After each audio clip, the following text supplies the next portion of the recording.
এই ভিডিওতে লার্জ নাম্বারের সূত্রগুলো সম্পর্কে কিছু জানা যাক, যেটা অনেক জায়গায় কাজে আসবে। এটা হচ্ছে গণিত এবং সম্ভাব্যতার একটি অন্যতম সূত্র। যেহেতু বিভিন্ন ক্ষেত্রে এর প্রয়োগ অনেক বেশি, এটা অনেক সময় ভুলভাবে ব্যবহার করা হয় এবং মাঝে মাঝে ভুলভাবে বোঝানোও হয়। গণিতের ভাষায় বলতে গেলে আমি প্রথমে এটাকে তোমাদের জন্য সংজ্ঞায়িত করছি এবং এরপরে আমরা এটাকে নিয়ে বিস্তারিতভাবে আলোচনা করব।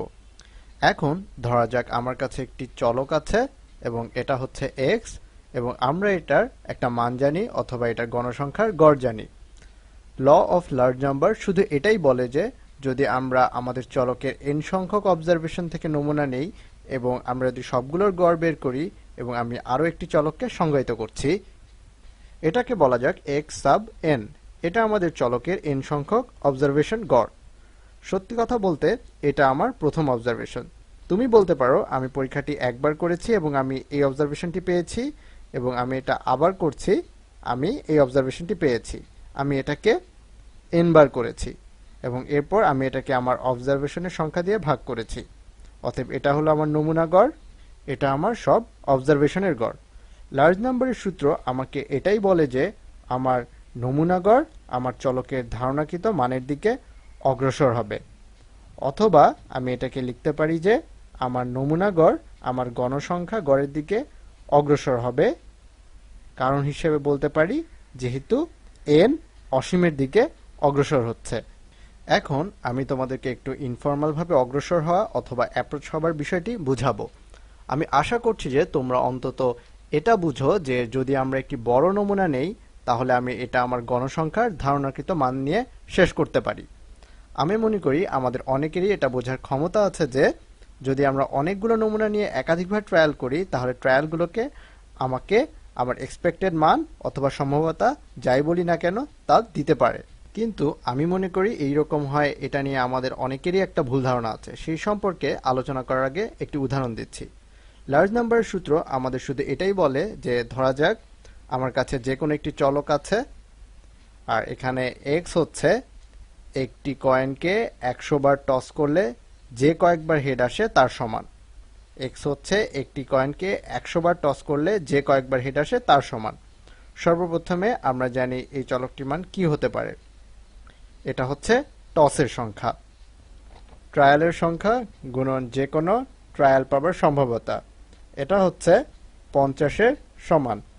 অতএব লার্জ নাম্বারের সূত্র বলে যদি আমাকে একটি নমুনা নিতে হয় অথবা আমাকে যদি এই ট্রায়ালগুলোর নমুনাগুলোকে গড় করতে হয়, তুমি জানো আমি পেয়েছি, আমি প্রথমবার যখন এই ট্রায়ালটি করি তখন আমি 100 বার কয়েন ফ্লিপ করেছি, অথবা একটি বাক্সে 100টি কয়েন আছে এবং আমি বাক্সটিকে নাড়িয়েছি, বাক্সে হেডের সংখ্যা পেয়েছি 55টি। এরপর আমি আবার বাক্সটিকে নাড়িয়েছি এবং পেয়েছি 65, তারপর আবার নাড়িয়েছি এবং পেয়েছি 45। আমি এভাবে n বার করেছি। এরপর আমি এটাকে আমার গড় দ্বারা ভাগ করেছি। আমার সব অবজারভেশনের গড় এটা 50 হতে যাচ্ছে, যেহেতু n 50-এর দিকে অগ্রসর হচ্ছে। আমি আবার বলছি যেহেতু n 50-এর দিকে অগ্রসর হচ্ছে। আমি দুঃখিত, আমি এখানে ভুল বলেছি, এটা হবে n অসীমের দিকে অগ্রসর হচ্ছে। এবং আমি এটা নিয়ে আরও কিছু কথা বলতে চাই।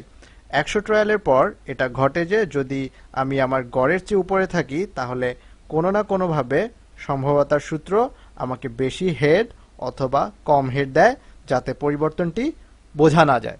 আসলে এটা ঠিক তা না যা হতে যাচ্ছে। এটাকে অনেক সময় গ্যাম্বলার্স ফ্যালাসি বলা হয়।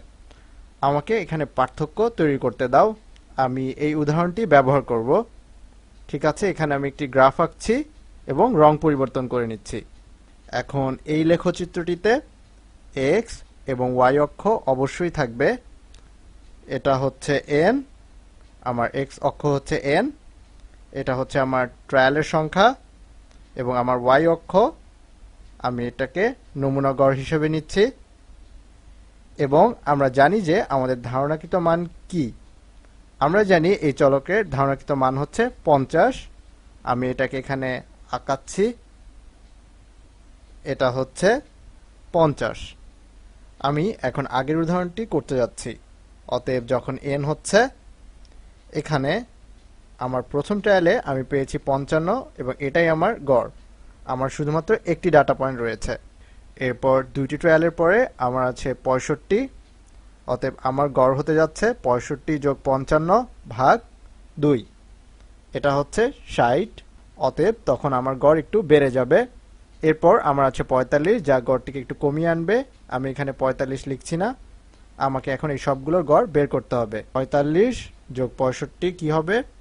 আমার শুধু নাম্বারটি পেতে যাচ্ছি যাতে আমি পয়েন্টগুলো পেতে পারি। অতএব এটা 55 যোগ 65, এটা হচ্ছে 120 যোগ 45, যা হচ্ছে 165 ভাগ 3। এখন 3 যাচ্ছে 165-তে, 5 গুণন 3 হচ্ছে 15। এখন এখানে 53, না এখানে ভুল বলেছি, এখানে হবে 55। আমাদের গড় নেমেছে 55-তে। অতএব এখন আমরা এই ট্রায়ালগুলো অনেকবার করতে থাকতে পারি। অতএব তুমি বলতে পারো যে ল অফ লার্জ নাম্বারে আমাদের এটা বলে 3বার ট্রায়াল করার পর আমাদের গড় হচ্ছে এটা। কিছু কিছু মানুষ মনে করে যে সম্ভাব্যতার কারণে ভবিষ্যতে হয়তো আমরা কম হেড পাবো, পরবর্তী ট্রায়ালকে এই নিচে এখানে থাকতে হবে যদি আমরা আমাদের গড়টিকে নামিয়ে আনতে চাই। এটা এখানে আসলে প্রযোজ্য নয়। এখন এটা বলে নেওয়া ভালো যে সম্ভাব্যতা সবসময় একই রকম, আমি হেড পাবো এটা হবার সম্ভাবনা সবসময় 50। এটা এমন নয় যে আমার কাছে অনেকগুলো হেড আছে যা দিয়ে আমি শুরু করতে পারি, অথবা আমি যা আশা করেছিলাম তার চেয়ে বেশি আছে শুরু করার জন্য এবং আমি আচমকা টেইল পাওয়া শুরু করলাম, তাহলে এটা হবে গ্যাম্বলার্স ফ্যালাসি। যদি তোমার কাছে অনেকগুলো হেড থাকে অথবা তোমার কাছে ডিসপ্রপোর্শনেট নাম্বারের হেড থাকে, তাহলে কোনো একটা জায়গায় এসে তুমি অনেক বেশি পরিমাণে ডিসপ্রপোর্শনেট নাম্বারের টেইল পেতে থাকলে এটা আসলে সম্পূর্ণ সত্যি নয়।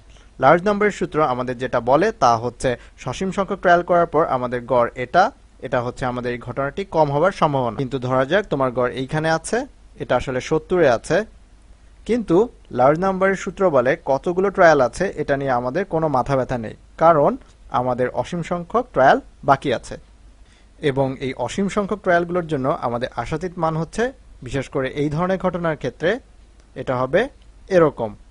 যখন তুমি ফাইনাইট নাম্বারগুলোর গড় করো তখন গড়টি একটি হাইট নাম্বার হয় এবং এরপর একটি অসীম নাম্বার যা এর সাথে মিলিত হবে, তুমি দেখা যাবে যে তুমি আগের মানে ফিরে এসেছো। এখন এটা আসলে বর্ণনা করার একটা ইনফর্মাল উপায়, কিন্তু লার্জ নাম্বারের সূত্র তোমাকে এটাই বলে। এটা একটা গুরুত্বপূর্ণ জিনিস। এটা তোমাকে বলে না যে যদি তোমার কাছে অনেকগুলো হেড থাকে তাহলে কোনো না কোনোভাবে টেইল পাওয়ার সম্ভাবনা বৃদ্ধি পায়।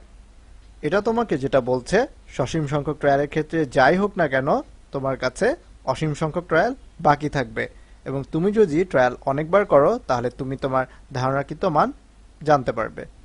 এটা অবশ্যই একটা গুরুত্বপূর্ণ ব্যাপার, কিন্তু বাস্তবে এটা লটারি অথবা জুয়া খেলায় ব্যবহার করা হয় না, কারণ তারা জানে যদি তুমি অনেক বড় আকারে নমুনা করো, আমরা এটাকে গণনাও করতে পারি, যদি তুমি অনেক বড় নমুনা নাও জিনিসগুলোর পরিবর্তন হওয়ার সম্ভাবনা কতটুকু। কিন্তু জুয়া খেলা এবং লটারিতে তারা সবসময় এই নীতির উপর চলে যে যদি তুমি অনেকগুলো মানুষ নাও অথবা কম নমুনা নাও, কিছু লোক হয়তো এটা জিততে পারবে। কিন্তু আসলে সবসময় হাউস খেলার নিয়মের কারণে তুমি এই খেলাটি খেলে থাকো।